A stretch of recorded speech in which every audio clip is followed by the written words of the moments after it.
For many university students, graduation represents the beginning of a successful career and a brighter future. However, for thousands of fresh graduates in Malaysia, reality is often very different.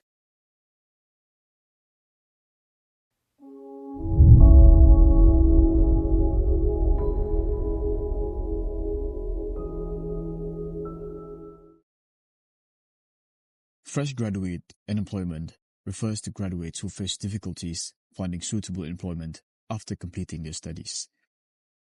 In Malaysia, this issue has remained a growing concern for many years and became more serious during and after the COVID-19 pandemic. This issue not only affects graduates, but also the country's workforce development and economic productivity. The problem is not only unemployment. Many Malaysian graduates also experience underemployment and job mismatch. This means graduates may work in jobs unrelated to their field of study or accept semi-skilled positions such as retail, clerical work, and sales, despite having university qualifications. Studies suggest that around one-third of Malaysian graduates are underemployed. Media reports and employer feedback have highlighted several concerns regarding graduate employability. Among the most common issues are weak communication skills, especially in English, lack of soft skills such as teamwork and problem solving, and mismatch between graduates' qualification and labor market needs. Some employers also claim that certain graduates are too selective when choosing jobs and expect high starting salaries, causing longer unemployment periods. Today, fresh graduates face new challenges beyond traditional unemployment. Rapid digitalization, automation, and artificial intelligence are transforming industries and changing the types of skills employers demand. As technology continues to evolve, graduates who fail to adapt through digital skills, continuous learning, and upskilling may struggle to remain competitive in the modern job market. But how serious is this issue in Malaysia? To better understand the situation, let us now look at the latest statistic on fresh graduate unemployment in Malaysia.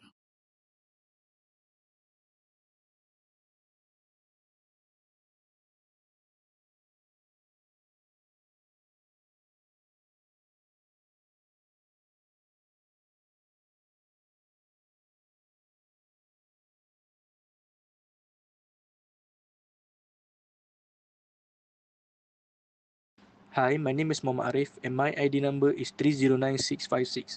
Now, I am going to talk about the latest statistics for fresh graduate unemployment in Malaysia based on the 2024 DOSM report. So that year, Malaysia has about 5.98 million graduates in total, which is around 22% of our working age population. But the good news is that the graduate unemployment rate dropped a little bit to 3.2% from 3.4%. However, this still means about 165,900 graduates are jobless, that include 91,500 degree holders and 74,400 diploma holders. There is also a big gap in pay.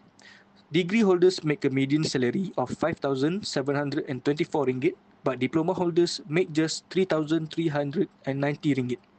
But the biggest problem here is skill-related underemployment.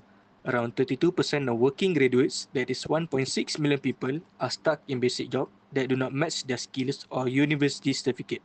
This problem mostly hits young fresh graduates who just finished school. Next, let's look at the graduate tracer study from the Ministry of Higher Education, or MOHE, using their 2024 and 2025 report. Our national graduate marketability rate is at 87.5%, while the actual employment rate, which is between 92% and 95%.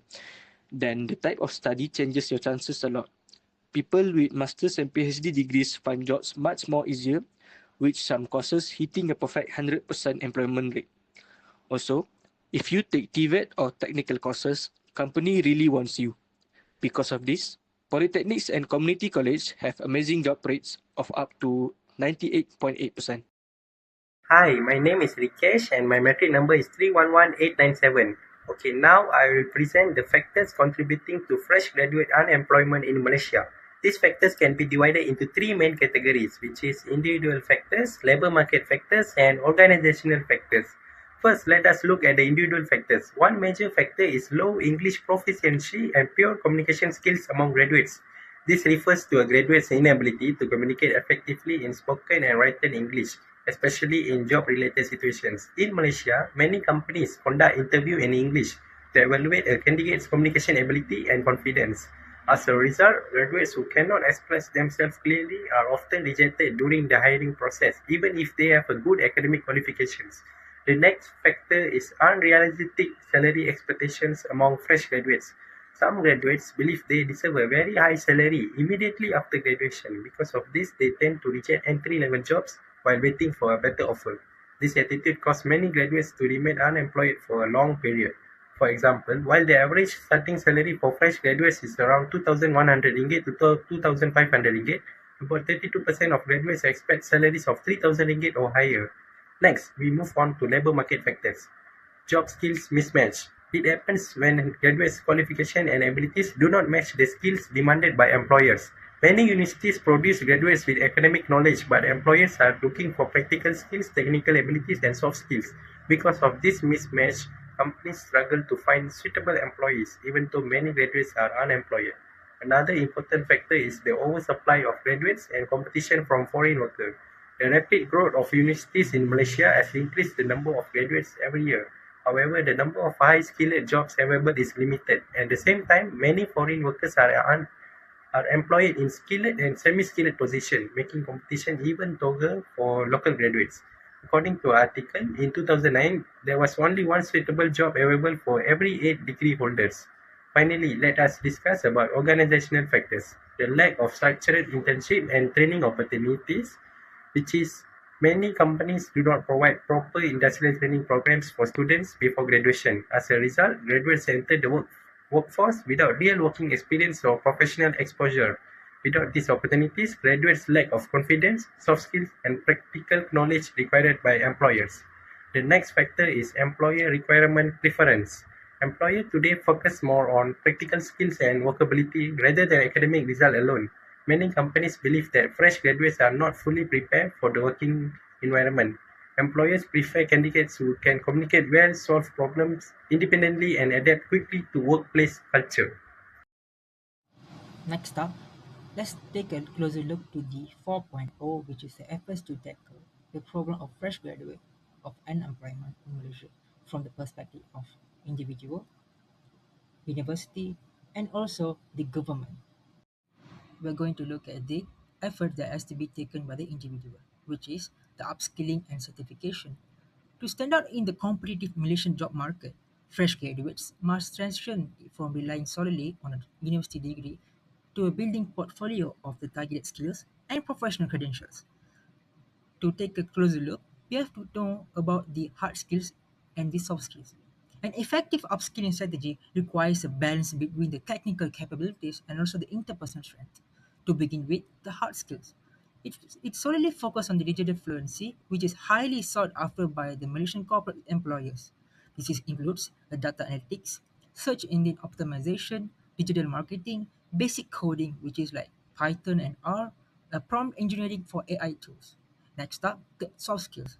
Employees consistently report that local graduates a lack of critical thinking.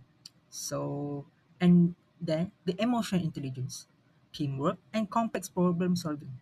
You can build this by taking lead roles in a group projects, joining public speaking clubs, and also completing case study workshops, and so on. Next, becoming a brand ambassador. That is one of the effort that has to be taken by the individual. Becoming a brand ambassador for a Malaysian firm is accounted as a highly productive, self-driven effort because it directly targets the core structural issues behind the graduate unemployment. In a competitive job market like Malaysia, waiting passively for a corporate executive role leaves an empty resume gap. Taking on an ambassador role proves to the future employees that actively building a professional footprint. To begin with, how it works like actively closes the experience gap. So the legitimate professional history. Like the graduates, when they serve as a brand ambassador, it will move them into the unknown category and places the graduates into the active gig economy. Next, the resume substance. It will help the graduates to transform their resume from a list of academic modules into a record of real-world deliverables. Graduates can explicitly list the recognized Malaysian brand on their resume along with their measurable achievements. Next, provides a direct access to the corporate networks. The traditional applications often get lost in the corporate applicant tracking systems such as ATS. A brand ambassadorship bypasses this barrier, which is like direct corporate visibility. This shows that working directly with the internal marketing managers, regional directors, and public relation agencies. Next, the internal track. If a full-time position opens up within the firm's marketing, sales, or operation departments, active brand ambassadors are frequently considered first because they already understand the company's culture and their product lines. By the university, which is the industry-driven curriculum. This is one of the significant ways that universities can prevent the skill mismatches by directly involving professionals in course design. The universities must take a step higher by getting a collab with the globally recognized professionals certifications such as from the ACCA, Google, and also the Microsoft. By this, we'd like to introduce a concept which is called as the industry-driven experiential learning ideal and capstone projects. Basically, this curriculum replaces the traditional final year exam modules and purely academic thesis with a real world business challenge. So, how it works? Under the framework like Ministry of Education's ID initiative, which is the industry driven experiential learning, the initiative will be like the corporate partners pitch the actual issues they face. So, the students will work in the cross and disciplinary teams to consult to build the prototype and pitch the solution directly to the corporate boards. And this is one of the way that will help the graduates wish to build their soft skills. So the graduates will gain the practical experience in conflict resolutions, client project management, and also the corporate pitching. Hi, my name is Prem Kumar Analaki Kanya. My metric number is 310618. So far, we have been seeing the effort being taken by our university and also individual to prevent the issue of underemployment. So far, they are good. But when it comes to government, what is government actually doing? For me, government is like a continuous effort method that been taken by our government to reduce the underemployment in our Malaysia. Why I stated that? Because government is working on to reduce the prevent of underemployment, but still they are lagging on it. So our underemployments don't know what the actually government is doing. So here I bring the effort being taken by our government today to reduce the problem of underemployment. So far, what's the effort?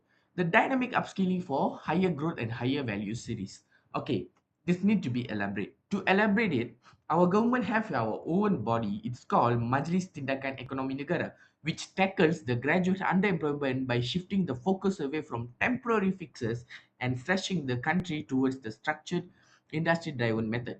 Okay, what are the efforts being taken by this M10? What is actually M10 is doing? So far, first of all, rapid skill pivots. What is rapid skills pivots? Rapid skills pivots, it's like when a data shows a spike in youth underemployment or drop in a specific sector. M10 organize instant intervention measures. For example, following the recent labor market shifts, M10 mandate immediate funding drops into a hyper-focused information and technology and also artificial intelligence in training bootcamps. Why they are doing? Because the technology is changing by just a second. So we need to train our undergraduate to adapt themselves. If you hold a degree but lack highly localized digital skill, M10 uses their financial leverage to provide special fast track certificate, just like a TVET and also programs in under IT and also artificial intelligence. They are providing Google services, Google bootcamps, all and all. So it's not only reward skill. What's the M10 is actually doing? M10 economic goal is not just to get your youth any job, but the match qualification with salary. This is very important because if you are going for a job, you get paid. But you get paid for the job you are not deserving for. Which like you hold a degree in business, but you do engineering work. It's not worth it for the degree that you have been hold. So the council works with the Ministry of Economy to pace out the low income structure by linking corporate tax breaks and also government investment initiative directly to employers who hire local fresh graduate into a skill executive roles. Okay, what is skill executive roles? I try to elaborate. For an example, business analysis. You can just simply take a business analysis because you need to have the skill like a Python, Excel, SQS, all of these things. So when they train the underemployment under the IT and also artificial intelligence to handle the Python and SQS, you get the job in a big company, you get paid well. So the skill is very important. It's not now what degree you are holding is not like a very private. It's not like a very important thing. What the skill you have been looking for, what the skill you have, that is the demand in the labor market right now. The new measures underway to address job losses, says Anwar, provides the direct reporting on Prime Minister Anwar Ibrahim's recent M10 statement, which happened on last July. So detailing the council immediate response to recent youth labor shifts and also rapid exhibition of specialized IT and also AI training programs to observe effective young workers. So this is the first effort that been taken by our government today, and until now they are trying to win the situation.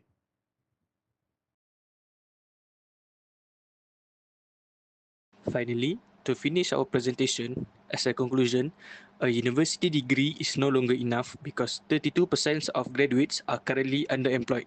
This happens because of big gap between student skills and industry needs.